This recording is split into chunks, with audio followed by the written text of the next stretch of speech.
साथ ही मेरे आज के वीडियो आप सभी के बीच में लेकर मैं हाजिर हूँ। देखिए, आज का वीडियो काफ़ी महत्वपूर्ण होने वाला है। आप लोग को पता है कि अभी आपका स्कोर कार्ड दिखेगा। स्कोर कार्ड दिखने के बाद जो है आपको कैटेगरीज वाइज जो है आपके लिस्ट जारी किए जाएंगे डॉक्यूमेंट वेरिफिकेशन के लिए, जो भी क्वालिफाइड होंगे, समझ गए। तो अभी इसमें कुछ दिन समय लगेगा, उससे पहले आप लोग अपने डॉक्यूमेंट को तैयार रख ले। कौन कौन से डॉक्यूमेंट मांगा जाता है बीटीएससी के तरफ से, वो डॉक्यूमेंट आपके पास होनी चाहिए। और आप पहले से डॉक्यूमेंट के कारण नहीं छटे, इस चीज़ को ख्याल रखिए और अभी से डॉक्यूमेंट अपना एडजस्ट कर लीजिए। कब डेट का मांगता है, क्या कुछ है, मैं सारा कुछ बताऊंगा। और इस वीडियो को पूरा देखिएगा तो आपको जो भी डॉक्यूमेंट से रिलेटेड डाउट है वो क्लियर हो जाएगा, समझ गए। चलिए, सबसे पहले डॉक्यूमेंट वेरिफिकेशन जब भी किया जाएगा, जब भी आपका दिया जाएगा, तो आपको एक कॉल लेटर भी जारी किया जाएगा। मीन्स कहा जाए तो एडमिट कार्ड भी आपको जारी किए जाएंगे। बात समझ रहे हैं, एडमिट कार्ड। अब एडमिट कार्ड जारी किए जाएंगे तो आप डॉक्यूमेंट वेरिफिकेशन के लिए साइट से जाकर एडमिट कार्ड डाउनलोड करके आप ले जाएंगे साथ में, ठीक है।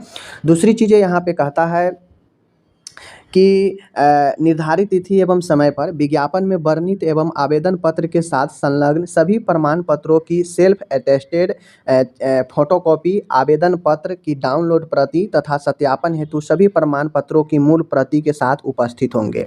सबसे पहले आप एक बात ध्यान दीजिए, आप जो भी डॉक्यूमेंट को लगाए हैं ऑनलाइन एप्लीकेशन के साथ में, उन सारे डॉक्यूमेंट को कॉपी कर लेना है, दो कॉपी कर लेना है, ठीक है। और सब पर सेल्फ अटेस्टेड करना है, मतलब सब पर अपना सिग्नेचर जो आप ऑनलाइन में किए हैं वही आपको उस पर करना है, सेम, ठीक है।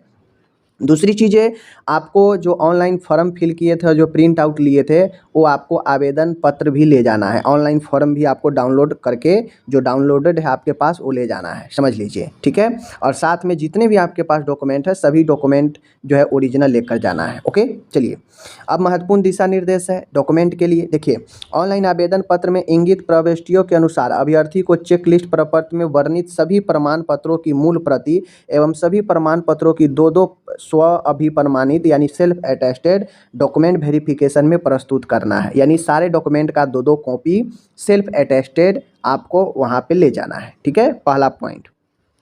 आगे यहाँ पे है दूसरा चीज़ें देख लीजिए। अब यहाँ पे डॉक्यूमेंट वेरिफिकेशन के दौरान निम्नलिखित प्रमाण पत्रों का मूल से सत्यापन कराना जाना है, यानी ओरिजिनल से सत्यापन कराया जाएगा। इसीलिए कॉपी और ओरिजिनल सब लेकर जाना है, ठीक है। देखिए, मैट्रिक का प्रमाण पत्र अगर आपके पास नहीं है तो निकलवा लीजिए। निवास प्रमाण पत्र, जो भी अगर डोमिसाइल वगैरह लगाए होंगे तो उनको आवासीय मांगेगा ही, तो आवासीय आपको ले जाना है, ठीक है। उसके बाद है यहाँ पे देख लीजिए, प्रमाण पत्रों का निर्गत होने का अंतिम कट ऑफ तिथि। अंतिम कट ऑफ तिथि जो आपका डेट दिया रहता है, अंतिम कट ऑफ तिथि, वो अंतिम कट ऑफ तिथि आपको बताया गया था एडवर्टीजमेंट में स्टाफ नर्स के कि इतना डेट तक आपको होना चाहिए। तो आपको मैट्रिक का प्रमाण पत्र, आपको निवास प्रमाण पत्र और आपको फोटो युक्त पहचान पत्र जिस पर फोटो लगा हो वैसा आइडेंटिटी कार्ड, ये तीनों जो है आपको जो है ले जाना है, ठीक है। ये आपको ले जाना है, बात समझ गए। निवास प्रमाण पत्र के लिए और मैट्रिक के लिए और फोटो युक्त पहचान पत्र के लिए कोई जो है अंतिम कट ऑफ तिथि जो है इसका कोई निर्धारित नहीं है, समझ गए। लेकिन एक बात है, आप मैट्रिक पास है मतलब आप कट ऑफ तिथि से पहले ही पास होंगे, पास, समझ गए। चलिए, ये सब ले जाना है। अब देखिए, ये जो मैं बता रहा हूँ एएनएम के जो वेरिफिकेशन हुआ था, परमानेंट जो बहाली एएनएम की आई थी, अभी कुछ दिन 2 महीना पहले ही सबका ज्वाइनिंग हुआ है, उस वाले का मैं बता रहा हूँ। तो ये एएनएम है, तो आपके इस एएनएम के जगह पर जीएनएम होगा, बीएससी नर्सिंग होगा, बात समझ गए ना, कुछ अंतर ज़्यादा नहीं होगा। जीएनएम या बीएससी नर्सिंग उत्तीर्ण के प्रमाण पत्र या प्रोविजनल प्रमाण पत्र, या तो ओरिजिनल या प्रोविजनल है, आपको लेकर जाना है, ठीक है। एएनएम के सभी, यानी आप यहाँ पे एएनएम मांगा है तो आपके पास जीएनएम, बीएससी है तो बीएससी का सभी वर्ष का आपको मार्कशीट ले जाना है, ठीक है। ये चीज़ें हैं। उसके बाद उच्चतर, यहाँ पे उच्चतर शिक्षा दिया है तो वहाँ पे उच्चतर शिक्षा नहीं था, तो उच्चतर शिक्षा का जिक्र जो है स्टाफ नर्स में नहीं होगा।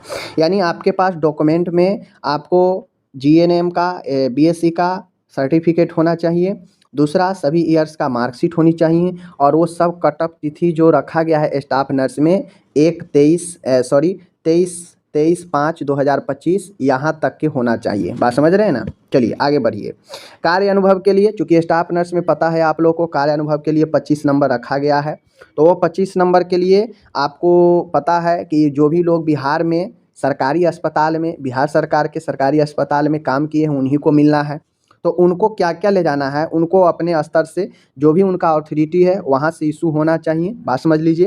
कार्य अनुभव प्रमाण पत्र में वर्णित संविदा नियोजन हेतु निर्गत कार्यालय आदेश विभागीय आदेश की प्रति, यानी जो आप स्टाफ नर्स पर आप काम कर रहे हैं संविदा पर, उसका भी एडवर्टीजमेंट निकला होगा कभी ना कभी, तो उस एडवर्टीजमेंट का कॉपी ले जाना है या कार्यालय आदेश ले जाना है जिससे आपकी बहाली हुई थी, समझ गए, जब भी हुई थी उसका एक कॉपी 2 कॉपी आपको ले जाना है।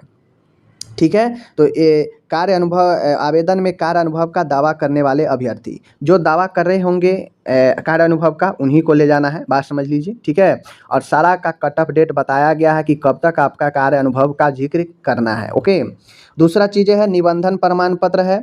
देखिए अब ये निबंधन प्रमाण पत्र पर तो क्लियरिटी नहीं है बिहार में, चूँकि कोर्ट का ऑर्डर क्या आता है देखने वाली बात है, या फिर बीटीएससी क्या करता है देखने वाली बात है। क्या बीटीएससी पहले बिहार से जो भी रजिस्टर्ड है उसको करा लेगा या सबको एक साथ कराएगा कोर्ट के ऑर्डर के बाद, तो ये देखने वाली बात है। क्योंकि निबंधन प्रमाण पत्र में कोर्ट का ऑर्डर था कि फॉर्म सब भर सकते हैं, बाहर वाले हैं वो भी भर सकते हैं, जिनके पास बीएनआरसी नहीं है वो भी भर सकते हैं। तो ये प्रमाण पत्र में जो है यहाँ पे आपको इसको छोड़ना है, जैसा भी कोर्ट का ऑर्डर आएगा आपको उसका अनुपालन करना है, समझ गए। अगर पहले बीटीएससी ये चाहेगा कि नहीं पहले मैं बिहार में जो रजिस्टर्ड है सबको मैं करा लेता हूँ, तो फिर जो भी बिहार से रजिस्टर होंगे तो उनके पास बीएनआरसी का होगा ही, तो उनको बीएनआरसी का अपना ले जाना है। ठीक है। अगर आप आरक्षण का दावा किए हैं जिस भी कैटेगरी में, तो आपको आरक्षण का जो है सर्टिफिकेट ले जाना है। ठीक है।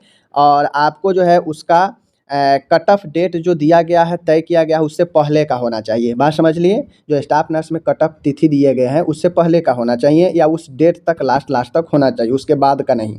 ठीक है। दूसरी चीज़ें यहाँ पे दिव्यांगता है, तो दिव्यांगता का प्रमाण पत्र ले जाना है।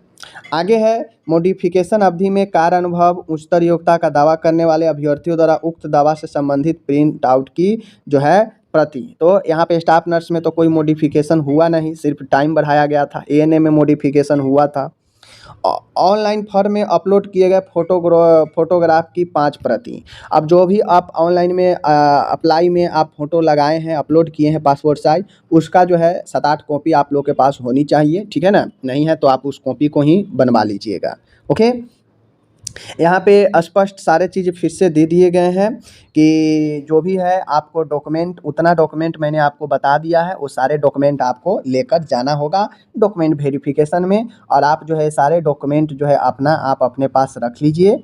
समझ गए चीज़ों को। आप अपने पास जो है इसे एडजस्ट कर लीजिए। अगर आप अभी तक कॉलेज से नहीं ले पाए हैं तो कॉलेज से ज़रूर ले लीजिए, ताकि जब नज़दीक समय आ जाएगा तो ज़्यादा समय आपको मिलेगा नहीं। ठीक है। धन्यवाद।